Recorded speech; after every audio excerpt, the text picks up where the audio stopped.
Welcome class. तो आज हम लोग का टॉपिक रहने वाला है क्लास 12 इकोनॉमिक्स का, है ना। आज हम लोग इसका मॉडल क्वेश्चन पेपर को देखेंगे 2025-26 का, है ना। यह मॉडल पेपर जैक द्वारा जारी किया गया है। यह मॉडल पेपर आपका स्टेट बोर्ड के साथ कोई भी अदर बोर्ड के हैं तो उस सबके लिए अति महत्वपूर्ण है। आइए हम लोग एक एक करके देखते हैं क्या कुछ सीख पाते हैं। हाँ, ये आपका इंस्ट्रक्शन है, पढ़ लीजिएगा। जैसे क्लास 12 इकोनॉमिक्स 80 मार्क्स का एग्जाम होगा, 3 घंटे का समय रहेगा, है ना। इंस्ट्रक्शन दिया गया है कि परीक्षार्थी अपने शब्दों में उत्तर दें, है ना। आगे है कि कुल 52 क्वेश्चन है जिसमें 4 ग्रुप हैं, ठीक है। ABCD में बांटा गया है। 30 MCQ है जो हम भी देखेंगे, ठीक है। बाकी 31 से लेके 38 तक जो वेरी शॉर्ट क्वेश्चन है 2 मार्क्स का, ठीक है। बाकी 39 से 46 तक आपका 3 मार्क्स का क्वेश्चन है, और 47 से 42 तक 52 तक आपका 5 मार्क्स का क्वेश्चन है। आइए हम लोग देखते हैं इसका ऑब्जेक्टिव क्वेश्चन सेक्शन 1 का। पहला क्वेश्चन बाइलिंगुअल है ताकि सभी बच्चे इसका लाभ ले सके। पहला क्वेश्चन है कि उत्पादन संभावना बिक्री की ढलान क्या है। उत्पादन संभावना बिक्री की ढलान बोल रहा है। What is the slope of production possibility curve. तो ये होता है लेफ्ट टू राइट। क्या होता है? Left to right. मतलब लेफ्ट टू राइट है, मतलब आपका हो जाएगा कि बाएं से दाएं। नेक्स्ट क्वेश्चन देखेंगे। नेक्स्ट क्वेश्चन है कि माइक्रो इकोनॉमिक्स इंक्लूडेड्स, मतलब व्यष्टिक अर्थशास्त्र में शामिल है। तो व्यष्टिक अर्थशास्त्र में व्यक्तिगत इकाई शामिल होता है, छोटी छोटी इकाइयां भी शामिल होता है, साथ ही साथ इकोनॉमिक डेवलपमेंट जो आप कहता है इसमें व्यक्तिगत मूल्यन निर्धारण भी शामिल रहता है।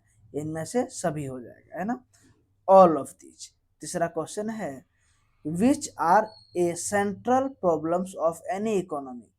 ठीक, कि जो एक अर्थव्यवस्था की एक केंद्रीय समस्या है वो कौन सा है। तो केंद्रीय समस्या जो होता है वो संसाधनों का आवंटन होता ही है, कि संसाधन को बांट दिया जाए। आर्थिक विकास भी होता है और संसाधनों का कुशलतम उपयोग भी होता है। इनमें से सभी हो जाएगा। नेक्स्ट क्वेश्चन है कि generally an indifference curve is, आमतौर पर एक उदासीनता वक्र क्या है। तो एक उदासीनता वक्र आमतौर पर मूल बिंदु की तुलना है, मूल बिंदु की ओर तुलना है, मूल बिंदु की ओर तुलना है। नेक्स्ट क्वेश्चन है कि generally the slope of A demands curve is, मतलब आमतौर पर एक मांग वक्र की ढलान है। एक मांग वक्र की ढलान पूछ रहा है तो ये हो जाता है आपका जो 5 नंबर है ना, पॉजिटिव। क्या हो जाएगा? पॉजिटिव हो जाएगा। स्लोप ऑफ डिमांड से पॉजिटिव मतलब धनात्मक हो जाता है। क्या हो जाता है? धनात्मक। नेक्स्ट क्वेश्चन है कि उपयोगिता से संबंधित है। Utility is related to, utility जो है आपका वह है मानव आवश्यकता की संतुष्टि से संबंधित है, मानव आवश्यकता की संतुष्टि से। नेक्स्ट क्वेश्चन है कि आवश्यक वस्तुओं की मांग की लोच है। आवश्यक वस्तुओं की मांग की लोच के बारे में पूछ रहा है ना। तो ये हो जाएगा आपका zero unlimited gather the unity less than unity. क्या हो जाएगा? Less than unity. इकाई से कम, वस्तुओं की मांग की लोच इकाई से कम होता है। नेक्स्ट क्वेश्चन है कि उत्पादन फलन में उत्पादन किसका फलन है। तो उत्पादन फलन में जो है उत्पादन, जो उत्पादन के साधन का फलन है। किसका है? उत्पादन के साधन का फलन है। नेक्स्ट क्वेश्चन है कि निम्नलिखित में से कौन सा मौद्रिक लागत में शामिल है। ठीक है, मौद्रिक लागत पूछ रहा है which of the following is included in money cost. तो मनी कॉस्ट जो आपका होता है स्पष्ट लागत, एक्सप्लिट कॉस्ट। क्या होता है? एक्सप्लिट कॉस्ट होता है। नेक्स्ट क्वेश्चन है which of the following is not fixed cost. निम्नलिखित में से कौन सा स्थिर लागत नहीं है। स्थिर लागत नहीं है पूछ रहा है तो स्थिर लागत कच्चा माल का नहीं होता है ना। कॉस्ट ऑफ रॉ मटेरियल, उसका ऊपर नीचे लागत होता रहता है। नेक्स्ट क्वेश्चन है कि यदि अन्य बातें समान है तो किसी वस्तु की कीमत 5% की वृद्धि के कारण उस वस्तु की मात्रा में 6% की पूर्ति की गई, तो पूर्ति की कीमत लोच का मूल्य क्या होगा? लोच का मूल्य पूछा है ना। तो लोच का मूल्य निकालने के लिए सबसे पहले देखिए क्या बोला है, यहाँ पे 5% की वृद्धि हुई और 6% की पूर्ति हो गई है ना। तो क्या करेंगे, छह जो सॉरी ध्यान रखिएगा थोड़ा सा, 6 डिवाइड बाय जब 5 करेंगे तो कितना आ जाएगा आपका, 6 1 जा 6.62, 5 2 जा 10, 1.2 क्या हो जाएगा इसका आंसर 1.2, ये 2 है ध्यान रखिएगा।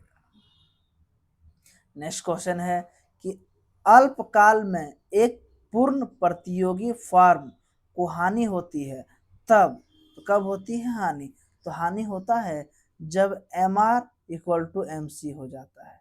क्या, जब M R equal to M C हो जाता है। ठीक आगे है कि यदि बाजार की मांग और एक अच्छे की बाजार की पूर्ति क्रमशः डी और एस है तो बाजार संतुलन को निम्नलिखित में से किस स्थिति को में दिखाया जा सकता है। बोल रहा है कि जब डी और एस संतुलन हो जाए, तो जब डी और एस संतुलन हो जाएगा तो देखिए डी और एस संतुलन, ये पहला ही तो है, डी इक्वल टू एस बोला है, संतुलन करने बोला है, संतुलन हो जाए। नेक्स्ट क्वेश्चन है कि पूर्ति की अधिकता की स्थिति में एक वस्तु की कीमत की प्रवृत्ति क्या होती है। तो पूर्ति की अधिकता की स्थिति में पूछ रहा है, तो जब पूर्ति की अधिकता हो जाएगी तो वस्तु की क्या हो जाएगी, कमी हो जाएगी, है ना। नेक्स्ट क्वेश्चन है 15 नंबर कि फार्मों में मुक्त प्रवेश तथा विकास की स्थिति में बाजार मूल्य हमेशा बराबर होता है ना। तो फार्मों में पूछ रहा है मुक्त प्रवेश के रूप में बाजार की मूल्य हमेशा बराबर होती है, तो क्या होती है, जब न्यूनतम सीमांत लागत होती है। तो नेक्स्ट क्वेश्चन है कि निम्नलिखित चित्र क्या प्रदर्शित कर रहा है। तो निम्नलिखित चित्र जो है आपका वो क्या परफेक्ट है कि हाईली है कि परफेक्टली है, मतलब परफेक्टली इलास्टिक है कि किस प्रकार का है। तो ये देखिए ये प्राइस है, ये क्वालिटी है। देख रहे हैं कि एक कांस्टेंट जा रहा है, क्या जा रहा है, कांस्टेंट जा रहा है। तो जब कांस्टेंट जा रहा हो तो हम कह सकते हैं कि पूरी तरह से लोचदार मांग है, परफेक्टली इलास्टिक डिमांड है। नेक्स्ट क्वेश्चन है कि एकाधिकार में फर्मों की संख्या कितनी होती है। तो एकाधिकार में फर्मों की संख्या 1 होती है। नेक्स्ट क्वेश्चन है कि स्थिर पूंजी के उपयोग को क्या कहते हैं। तो स्थिर पूंजी के उपयोग को मूल्य ह्रास कहते हैं, पूंजी स्थिर हो तो मूल्य ह्रास हो जाता है। नेक्स्ट क्वेश्चन है कि बाजार की संरचना जिसमें केवल 2 फर्में हैं उन्हें कहा जाता है। 2 फर्में का बात कर रहा है तो द्विअधिकार कहा जाता है। क्या कहा जाता है, द्विअधिकार कहा जाता है। ऑप्शन नंबर बी, ठीक है, डुप्लोपी। नेक्स्ट क्वेश्चन है which one is included in secondary sector, कि द्वितीय क्षेत्र में कौन सा शामिल है। तो द्वितीय क्षेत्र के बारे में पूछ रहा है, तो द्वितीय क्षेत्र को जानने के लिए ये विनिर्माण मैन्युफैक्चरर है। प्राथमिक क्षेत्र में कृषि वगैरह आता है रॉ मटेरियल का निर्माण करना, और द्वितीय में उसे पुनः रूप देना होता है। नेक्स्ट क्वेश्चन है मौद्रिक नीति से संबंधित है, तो मौद्रिक नीति बारे में पूछ रहा है। तो मौद्रिक नीति जो होता है वह खुला बाजार परिचालन होता है। क्या होता है, खुला बाजार परिचालन होता है। नेक्स्ट क्वेश्चन है कि केनेसियन गुणक के बीच संबंध स्थापित करता है। केनेसियन गुणक के बीच के बारे में पूछ रहा है, तो ये निवेश और आय के बीच का संबंध स्थापित करता है। नेक्स्ट क्वेश्चन है wheat is an intermediate goods in manufacturing of which of the following goods, है ना। बोल रहा है क्या कि गेहूं निम्नलिखित में से किस सामान के निर्माण में एक मध्यवर्ती वस्तु है। तो गेहूं से क्या क्या बनता है, जरा सोचिए, गेहूं से क्या चपाती बनता है, रोटी बनता है, क्या बनता है, बिस्किट बनता है, ब्रेड भी बनता है, मतलब इनमें से सभी हो जाएगा विनिर्माण इसका। नेक्स्ट क्वेश्चन है कि मूल्य मांग का मुख्य घटक है, तो मूल्य मांग कुल मांग का मुख्य घटक पूछ रहा है, तो कुल मांग का मुख्य घटक होता है, देखिए कुल मांग निवेश का घटक किसका होता है, निवेश का। अगला क्वेश्चन है कि यदि एमपीसी 0.5 और प्रारंभिक निवेश 100 करोड़ हो तो अर्थव्यवस्था की आय में वृद्धि कितना होगा।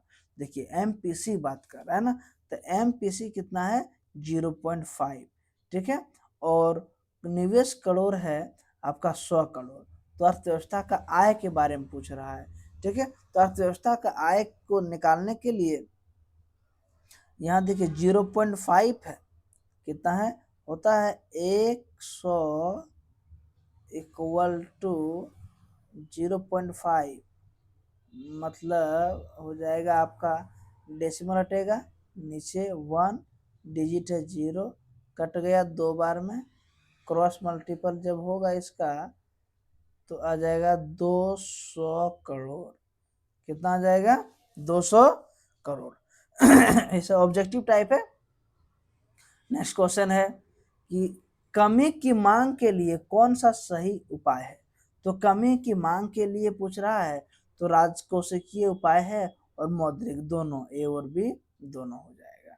नेक्स्ट क्वेश्चन है निम्नलिखित में से कौन सा बजट विकासशील अर्थव्यवस्था के लिए सबसे उपयुक्त है, ठीक है, विकासशील अर्थव्यवस्था के लिए पूछ रहा है, तो विकासशील अर्थव्यवस्था के लिए घाटे का बजट सबसे उपयुक्त होता है। नेक्स्ट क्वेश्चन है कि जो वह सरकार के लिए परिसंपत्ति नहीं बनाता उन्हें क्या कहा जाता है, तो जो वह सरकार के लिए संपत्ति नहीं बनाता उन्हें राजस्व व्यय कहा जाता है। नेक्स्ट क्वेश्चन है कि बजट में शामिल हो सकता है, बजट में क्या शामिल हो सकता है, तो बजट में राजस्व घाटा, मौद्रिक घाटा और प्राथमिक घाटा, इनमें से सभी शामिल हो सकता है। नेक्स्ट क्वेश्चन और आज का लास्ट क्वेश्चन है कि बैलेंस ऑफ ट्रेड क्या है ना, व्यापार का संतुलन क्या है, तो व्यापार का संतुलन जो होता है दृश्य वस्तुओं का निर्यात माइनस दृश्य वस्तुओं का आयात होता है। ऑप्शन नंबर ये सही है। अगर आपको इसका क्वेश्चन आंसर वेरी शॉर्ट और लॉन्ग का भी वीडियो चाहिए तो आप कमेंट करें, वीडियो हम तुरंत उपलब्ध करा देंगे। और अगर